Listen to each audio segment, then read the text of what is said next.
96.8. Perkasa FM, this is your radio. Perkasa FM, this is your radio. Nyalakan energi maju.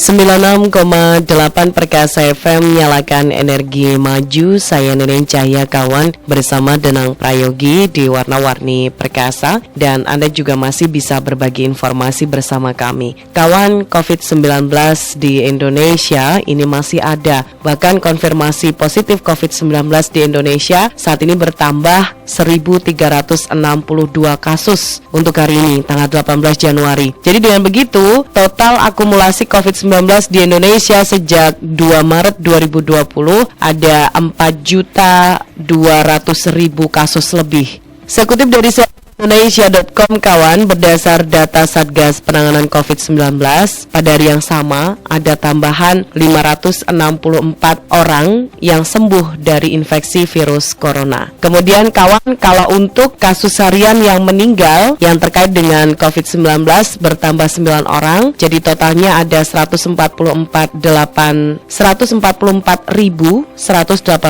orang. Tambahan kasus positif hari ini kawan menjadi yang tertinggi sejak Oktober 2021. Saat itu kasus positif COVID-19 harian hanya tembus sekitar 1.600 orang. Pada saat kawan tercatat 9.500-an kasus aktif atau naik 789 kasus dari hari sebelum. Selain itu total suspek COVID ada 5.000-an orang, sedangkan jumlah pemeriksa spesimen mencapai 278 orang atau 278.000 sampel lebih. Itu kawan perkasa ya. Sementara pada Sabtu 15 Januari kemarin, kasus harian COVID-19 di Indonesia ini ada 1.054 orang dan ini merupakan yang tertinggi sejak 13 Oktober 2021. Sementara itu kawan, tren penambahan kasus baru cenderung turun juga dan ada di bawah angka 1.000, termasuk di tanggal 16 Januari kemarin atau hari Minggu ada sekitar 800-an. Sejumlah pakar memprediksi Indonesia akan mengalami lonjakan kasus akibat kemunculan varian Omikron setelah masa libur Natal dan Tahun Baru. Kementerian Kesehatan memprediksi puncak kasus akibat varian Omikron akan terjadi pekan pertama dan kedua Februari 2022.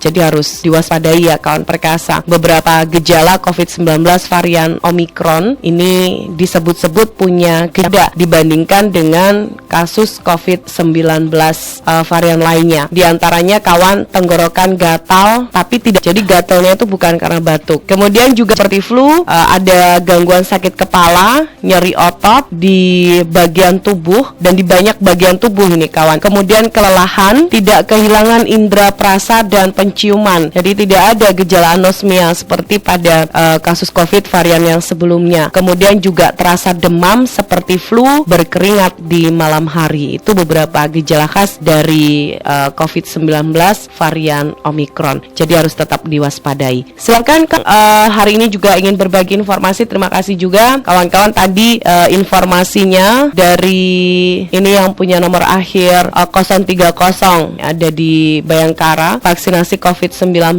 dosis 1, 2, dan 3 ini setiap hari Senin sampai dengan Jumat mulai tanggal 17 Januari kecuali hari libur nasional. Itu informasinya. Terima kasih untuk Anda yang belum vaksin bisa langsung datang ke sana. 96,8 Perkasa FM, nyalakan energi maju. 96,8 Perkasa FM, nyalakan energi maju. Saya Neneng Cahya kawan di Warna-Warni Perkasa dan Anda juga masih bisa berbagi informasi di 081556702222. Kawan, hujan lebat disertai dengan angin kencang mengakibatkan pohon waru tumbang kawan menimpa garasi dan rumah warga di Desa Telogo, Kanigoro, Blitar. Tidak ada korban jiwa dari kejadian ini, namun kerugian material mencapai jutaan rupiah. Paur Humas Polres Blitar kawan, Bribka Didik Dwi bilang pohon waru itu milik Siti ya kawan, warga Desa Telogo. Dari keterangan warga sekitar, pohon itu roboh karena hujan deras ya yang disertai dengan angin kencang terjadi sekitar jam 1 siang tadi. Akibat kejadian ini, garasi milik Mesijan kawan dan juga rumah milik Herkamto tidak ada ini kejatuhan atau kerobohan pohon tersebut. Tidak ada korban jiwa, sementara kerugian material dari kejadian ini mencapai 5 juta rupiah. Bribka Didwi menambahkan hingga Selasa sore Polsek pihak Polsek Kanigoro, kemudian Babinsa dan warga sekitar masih melakukan evakuasi dengan menebang pohon tumbang tersebut, kawan perkasa. Jadi ini ada pohon tumbang di kawasan Kanigoro. Memang pada saat musim hujan seperti sekarang ini memang harus waspada ya, kawan perkasa. Kemarin juga terjadi hal yang serupa, pohon roboh di sekitar SMP 4 Tulung Agung. Kemudian ini robohnya sampai ke jalan sehingga menutup akses jalan di depan SMP Negeri 4 Tulung Agung. 96,8 Perkasa FM. Nyalakan energi maju. 96.8 Perkasa FM, this is your radio. Perkasa FM, this is your radio. Nyalakan energi maju.